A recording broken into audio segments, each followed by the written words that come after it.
हम इस वीडियो में सत्ता के समकालीन केंद्र के बारे में पढ़ेंगे। सत्ता के समकालीन केंद्र, केंद्र मतलब क्या होता है? सेंटर्स। अमेरिका का प्रभुत्व, एक ध्रुवीय व्यवस्था। सोवियत संघ के खत्म होने के बाद अमेरिका का वर्चस्व शुरू हो गया। पहले दो ध्रुव थे। कौन कौन से ध्रुव थे? सोवियत संघ था एक ध्रुव, और एक ध्रुव अमेरिका। तो सोवियत संघ को ख़त्म होने के बाद 1991 में सोवियत संघ का अंत हो गया।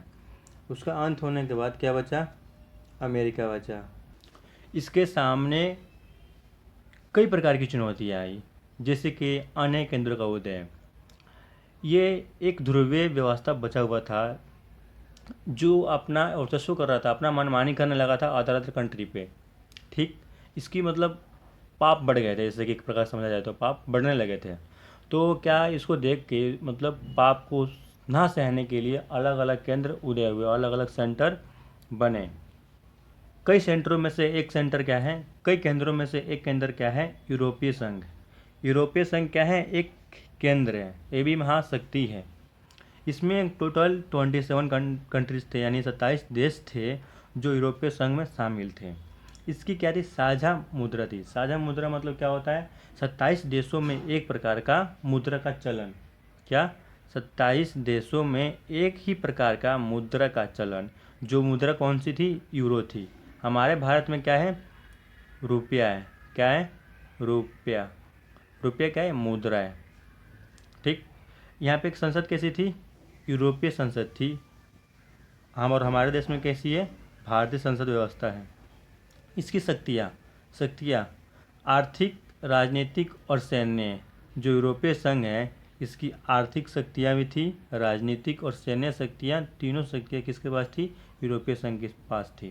टोटल 27 देशों का। दूसरी महाशक्ति कौन सी थी? दूसरी महाशक्ति यानी दूसरा केंद्र, आसियान। क्या था? आसियान। आसियान में टोटल 10 देश थे। कहाँ कौन कौन से देश थे? दक्षिण से पूर्व एशिया तक। दक्षिण से पूर्व एशिया के 10 देश इसमें शामिल थे। किसमें? आसियान में। आसियान का उद्देश्य क्या था? शांति बनाए रखना, स्थिरता बनी रही, और व्यापार क्या है? व्यापार साझा रहे। मतलब व्यापार में जो 10 देश थे, उन देशों में क्या हो, जो सामान वस्तु यानी जो वस्तु बिके या चीज़ या सामान बिके, उस पर कोई प्रकार का टैक्स ना लगा हो, बिना टैक्स के बिके। जिसका मूल प्राइस जितना है उसी दाम पे क्या बिके? वस्तु बिके। आसियान वे आपसी सहयोग और हस्तक्षेप। आपसी सहयोग बनी रहे, मतलब एक देश दूसरे देश पे समस्या आने पर, दूसरे देशों पे समस्या आने पे उनके पक्ष में क्या हो? खड़ा रहे।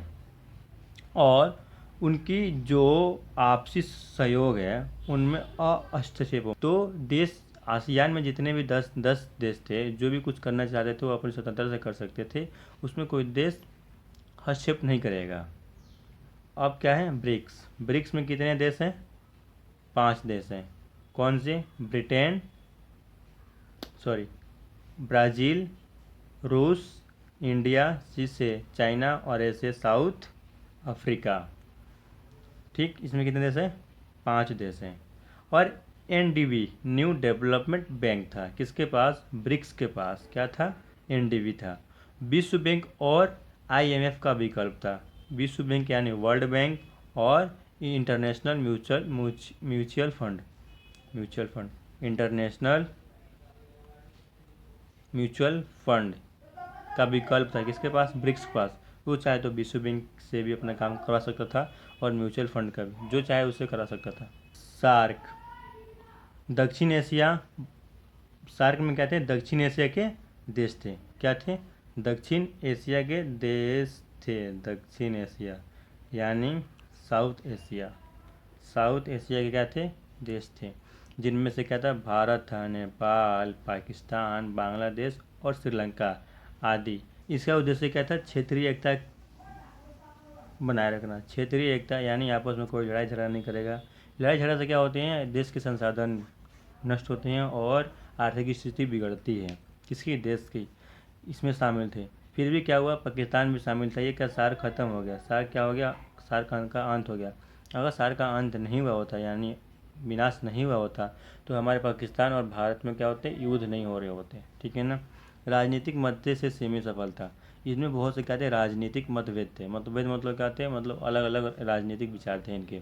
जो सीमित सफलता थी, राजनीतिक मतभेद से सीमित सफलता, इनमें सीमित सफलता थी, उस मतलब सीमित मात्रा में ही सहयोग था, पूरा सहयोग नहीं माना जा सकता। प्रमुख देश, इंडिविजुअल पावर्स, हमने ऊपर क्या पढ़ा था, हमने शक्ति पढ़ी थी, यूनियन पढ़ा था, केंद्र पढ़े थे। और उन केंद्र के जैसे भी क्या थे कुछ देश हैं। चीन इंडिविजुअल पावर रखता है, अपनी एक आर्थिक शक्ति रखता है, ये बहुत पावरफुल है। भारत भी है, जापान भी है, रूस भी है। इनके पास अपनी अपनी टेक्नोलॉजी है, सेना है, संसाधन है, शक्ति है। सबके पास एक अलग अपनी अपनी विशेषता है जो एक दूसरे से अलग करती है। चीन के पास क्या है, आर्थिक और सैन्य महाशक्ति है। चीन के पास सेना बहुत है और आर्थिक रूप से क्या है, ये बहुत पावरफुल है, इसके पास मरने की कोई कमी नहीं है। भारत के पास उभरती लोकतांत्रिक शक्ति, भारत के पास ऐसी लोकतांत्रिक शक्ति है जो शायद दूसरी देश में कभी मिल सकती है। जापान टेक्नोलॉजी में आगे हैं, सॉफ्ट पावर है उसके पास। रूस सैन्य ताकत बड़ी मजबूत है और ऊर्जा संसाधन बहुत है इसके पास, जैसे कि पेट्रोलियम वगैरह हो गया। ठीक है ना। वैश्वीकरण और बहुध्रुवीय विश्व, वैश्वीकरण मतलब क्या, इसका मतलब क्या होता है, देशों में व्यापार का प्रचलन, मतलब देशों में व्यापार, देशों में व्यापार,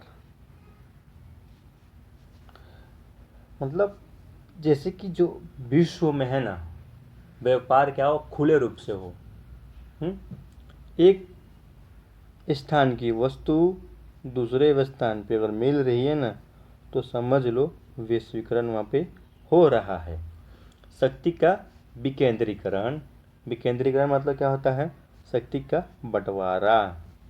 क्षेत्रीय संगठनों की भूमिका बढ़ी।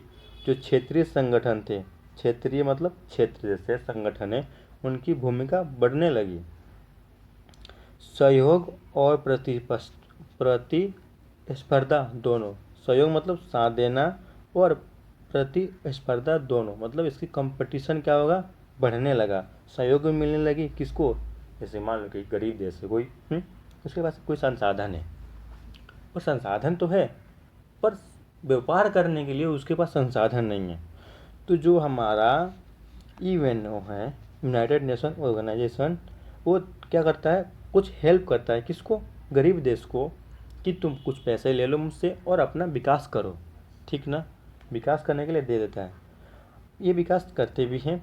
और उसमें क्या होता है, जब मार्केट में उनकी वस्तु आती है तो उनकी वस्तु और दूसरे की वस्तु से कंपटीशन बढ़ जाती है। ठीक है ना।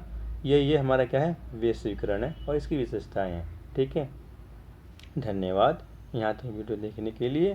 तब तक के लिए बाय बाय, मिलते हैं कल एक नई वीडियो के साथ।